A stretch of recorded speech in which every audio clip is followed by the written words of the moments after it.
បាទជំរាបសួរអ្នកទាំងអស់គ្នាអញ្ចឹងនៅក្នុងវីដេអូនេះគឺប្រធានបទរបស់យើងនិយាយតាក់ទងជាមួយនឹងប្រសិទ្ធភាពនៃថ្នាំពន្យាកំណើតដូចជាពពួកថ្នាំ OK ថ្នាំ EVA ថ្នាំ Yasmin យ៉ាន35ឬក៏ថ្នាំស្រីពេជ្រហ្នឹងពីព្រោះថាអ្នកខ្លះគាត់សួរថាគាត់លេបថ្ងៃហ្នឹងតើគាត់ធ្វើការរួមភេទថ្ងៃហ្នឹងអាចការពារមិនឲ្យមានកូនបានដែរឬទេអញ្ចឹងដើម្បីប្រើឲ្យមានប្រសិទ្ធភាព 100% ក្នុងការការពារមិនឲ្យមានកូន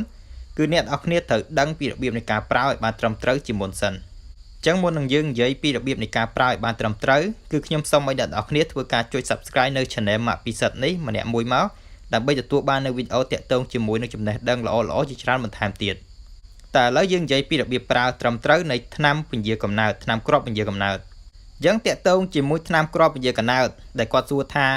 ាលេបថ្ងៃហ្នឹងគាត់រួមភេទថ្ងៃហ្នឹងឬក៏ស្អែកហ្នឹងអាចការពារមិនឲ្យមានកូនដែរឬទេហ្នឹងគឺខ្ញុំសូមបញ្ជាក់ពីរបៀបនៃការប្រើប្រាស់ពីរសំខាន់អញ្ចឹងរបៀបនៃការប្រើទី1គឺគេប្រើវានៅពេលដែលគាត់មករដូវឬក៏គាត់អស់រដូវភ្លាមអញ្ចឹងបានន័យថាបើសិនជាគាត់មករដូវថ្ងៃហ្នឹងគឺគាត់អាចលេបថ្នាំគ្រាប់ពន្យាកំណើតហ្នឹងនៅថ្ងៃហ្នឹងក៏បានថ្ងៃស្អែកក៏បានថ្ងៃខាន់ស្អែកក៏បានឬក៏ក្រោយពេលដែលគាត់អស់រដូវភ្លាមបានន័យថាជាធម្មតាស្ត្រីគាត់មករដូវថ្ងៃហ្នឹងអាច2ថ្ងៃ3ថ្ងៃទៅ5ថ្ងៃគាត់អស់រដូវហើយអញ្ចឹងកំឡុងពេលដែលគាត់កំពុងតែមករដូវកំពុងតែធ្លាក់ឈាមរដូវហ្នឹងគាត់អាចចាប់ផ្ដើមនៅគ្រាប់ទី1នៃថ្នាំគ្រាប់ពន្យាកំណើតហ្នឹងនៅពេលណាមួយក៏បានដែរ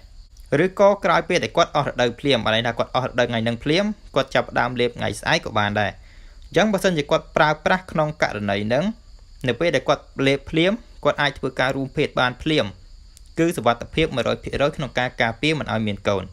អញ្ចឹងអ្នកនរគ្នាឲ្យទាន់ឡើយហ្នឹងអាហ្នឹងជារបៀបនៃការប្រើទី1ឥឡូវយើងចូលដល់របៀបនៃការប្រើប្រាស់ទី2របៀបនៃការប្រើប្រាស់ទី2គឺថាស្ត្រីទាំងឡាយនៅពេលដែលគាត់ចាប់ផ្ដើមគ្រាប់ទី1ហ្នឹងគាត់អាចប្រើពេលណាក៏បានដែរសំខាន់ឲ្យតែប្រកាសច្បាស់ថាគាត់មិនមានផ្ទៃពោះពីព្រោះថាថ្នាំគ្រាប់ពន្យាកំណើតគឺយើងប្រើវាដើម្បីការពារមិនឲ្យមានកូនអញ្ចឹងបើសិនជាគាត់មានកូនហើយគាត់មិនចាំបាច់ធ្វើការប្រើថ្នាំគ្រាប់ពន្យាកំណើតនឹងទ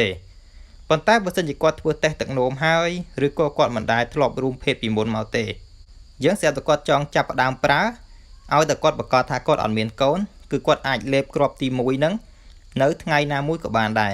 ប៉ុន្តែក្នុងករណីនេះដើម្បីសុវត្ថិភាព 100% ក្រោយពេលដែលគាត់លេបថ្ងៃហ្នឹងមកគ្រាប់ហើយអញ្ចឹងបើសិនជាគាត់ចង់ធ្វើការរួមភេទថ្ងៃហ្នឹងឬក៏ចង់រួមភេទនៅថ្ងៃស្អែកក្នុងចន្លោះពេល7ថ្ងៃបន្ទាប់ពីគាត់ប្រើមកគ្រាប់ទី1ថ្ងៃហ្នឹងទៅថ្ងៃស្អែកខាន់ស្អែករហូតដល់7ថ្ងៃចន្លោះពេល7ថ្ងៃហ្នឹងគាត់ត្រូវធ្វើការការពារដោយប្រើប្រាស់នៅស្រោមអនាម័យរាល់ពេលរួមភេទ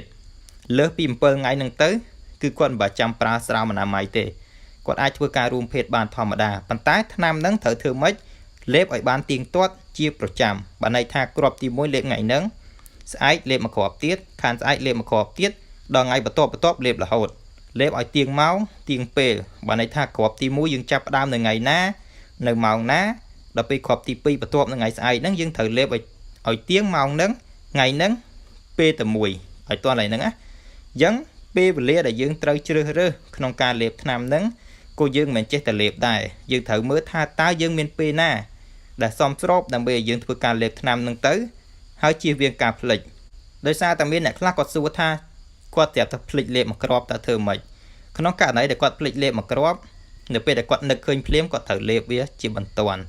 ់បន្ទាប់មកទៀតដល់ពេលដែលគាត់ត្រូវលេបថ្នាំជារៀងរាល់ថ្ងៃហ្នឹងគឺគាត់ធ្វើការលេបវាជាធម្មតាទៅឧទាហរណ៍ថាថ្ងៃហ្នឹងគាត់ត្រូវលេបមួយគ្រាប់ប៉ុន្តែស្រាប់តែគាត់ភ្លេចដល់ពេលស្អែកឡើងគាត់នឹកឃើញអញ្ចឹងពេលគាត់នឹកឃើញភ្លាមគាត់ត្រូវតែលេបថ្នាំអាគ្រាប់ភ្លេចហ្នឹងភ្លាម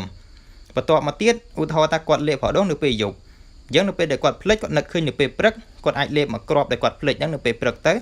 ហើយនៅពេលល្ងាចគឺគាត់ចាប់ផ្ដើមគ្រាប់ដែលគាត់លេបជាប្រចាំហ្នឹងជាធម្មតាទៅដល់ថ្ងៃស្អែកថ្ងៃអីយើងលេបបន្តទៀតទៅ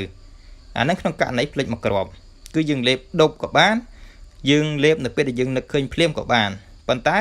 គ្រាប់ដែលយើងត្រូវលេបជាប្រចាំយើងត្រូវតែបន្តលេបទៅតែអាហ្នឹងគឺដើម្បីសុវត្ថិភាព 100% អញ្ចឹងសរុបមកវិញការប្រើប្រាស់នៅថ្នាំគ្រាប់ពន្យាកំណើតហ្នឹងសួរថាប្រើភ្លាមមានប្រសិទ្ធភាពអត់គឺវាមាន2ករណី2សំខាន់ដែលខ្ញុំបញ្ជាក់អញ្ចឹងបើសិនជាយើងប្រើនៅពេលដែលគាត់មករដូវចន្លោះពេលដែលគាត់មករដូវឬក៏អស់រដូវភ្លាមគាត់អាចប្រើភ្លាមរួមភេទភ្លាមដោយមិនបាច់ការពារហើយការពារមិនឲ្យមានកូន 100% ប៉ុន្តែលក្ខខណ្ឌទី2បើសិនជាគាត់ប្រើខុសពីពេលហ្នឹង bạn nàyគាត់ប្រើពេលណាក៏បានដែរឲ្យតែគាត់ច្បាស់ថាមិនមានកូនប៉ុន្តែនៅពេលដែលគាត់ប្រើហើយក្នុងរយៈពេល7ថ្ងៃក្រោយពេលដែលគាត់ប្រើគាត់ត្រូវធ្វើការរួមភេទហ្នឹងប្រើស្រោមអនាម័យរយៈពេល7ថ្ងៃសិនទើបអាចធានាសុវត្ថិភាពមិនឲ្យមានកូនហ្នឹង 100% បានយើងឲ្យតោះឡើយហ្នឹងណាអញ្ចឹងសង្ឃឹមថាវីដេអូមួយនេះនឹងស្រាយចម្ងល់ដល់អ្នកទាំងអស់គ្នាជាពិសេសគឺស្ត្រីដែលគាត់ទើបតែមានគ្រួសារថ្មីហើយគាត់ទើបតែធ្វើការជ្រើសរើសនៅប្រភេទមធ្យោបាយពង្រឹងកំណើតណាមួយដែលគាត់ចង់ធ្វើការជ្រើសរើសដោយសារតែគាត់មិនទាន់ចង់បានកូនអញ្ចឹងក្រោយពេលដែលគាត់ទស្សនាវីដេអូនេះហើយសង្ឃឹមថានឹងផ្ដល់ជាចំណេះដឹងដល់ទូលំទូលាយដល់គាត់បានណាអញ្ចឹងជាចុងក្រោយគឺខ្ញុំសូមអរគុណសូមជម្រាបលា